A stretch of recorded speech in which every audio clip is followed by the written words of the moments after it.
छोटा भीम और छुटकी की बहादुरी।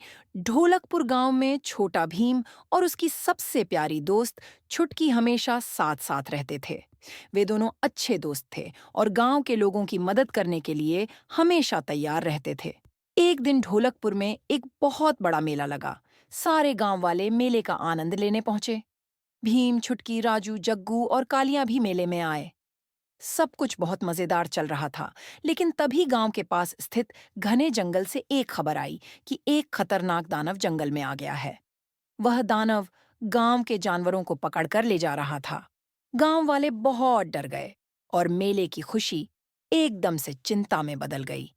राजा इंद्रवर्मा भी परेशान हो गए और उन्होंने छोटा भीम से मदद की गुहार की। भीम ने तुरंत अपने दोस्तों के साथ जंगल की ओर जाने का फैसला किया। छुटकी भी उसके साथ जाने के लिए तैयार हो गई। मैं भी तुम्हारे साथ चलूंगी भीम, छुटकी ने कहा। भीम ने पहले सोचा कि छुटकी को साथ ले जाना ठीक होगा या नहीं, लेकिन छुटकी बहादुर थी और उसे भरोसा था कि वह भीम की मदद कर सकेगी। जंगल में पहुंचते ही भीम और उसके दोस्तों ने देखा कि वह दानव बहुत बड़ा और भयानक था। उसकी लाल आंखें और बड़ी-बड़ी बाहें देखकर राजू और कालियां डर गए। छुटकी ने भीम को एक योजना सुझाई। भीम, अगर हम दानव को चालाकी से मात दें, तो हम उसे हरा सकते हैं। हमें उसकी ताकत से लड़ने की बजाय अपनी चतुराई से उसे हराना होगा। भीम को छुटकी की बात सही लगी। छुटकी ने अपने दिमाग से एक योजना बनाई। उसने दानव के सामने जाकर कहा, दानव जी, आप इतने बड़े और ताकतवर हो, लेकिन अगर आप हमसे एक खेल हार गए, तो क्या होगा? दानव ने गर्जना करते हुए कहा, मैं कभी किसी से नहीं हारता। कौन सा खेल है? छुटकी ने मुस्कुराते हुए कहा, आपको हमें पकड़ने की कोशिश करनी है, लेकिन हम छिप जाएंगे। अगर आप हमें नहीं पकड़ पाए, तो आपको ढोलकपुर छोड़ना पड़ेगा। दानव ने सोचा कि यह तो आसान खेल है, और उसने छुटकी की बात मान ली। छुटकी और उसके दोस्तों ने अलग-अलग जगहों पर छिपने की योजना बनाई।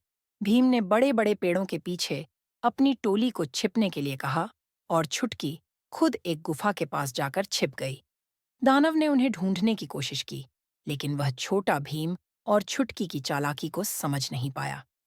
छुटकी ने दानव को जंगल के अंदर गहरे में खींच लिया, जहां वह फंस गया और बाहर नहीं निकल पाया। जब दानव को लगा कि वह हार चुका है, तो उसने माफी मांगी और कहा, मैं अब कभी ढोलकपुर को परेशान नहीं करूंगा। आप लोग बहुत चालाक और बहादुर हो। भीम और छुटकी ने दानव को जंगल से भगा दिया। गांव में लौटने के बाद राजा इंद्रवर्मा ने उनकी बहादुरी की सराहना की और पूरे गांव ने भीम और छुटकी की तारीफ की। सीख, इस कहानी से हमें यह सीखने को मिलता है कि सिर्फ ताकत से नहीं, बल्कि चतुराई और मिलकर काम करने से भी बड़ी से बड़ी समस्याओं का हल निकाला जा सकता है। छोटा भीम और छुटकी की तरह हमें भी हमेशा मिलजुल कर और समझदारी से काम करना चाहिए।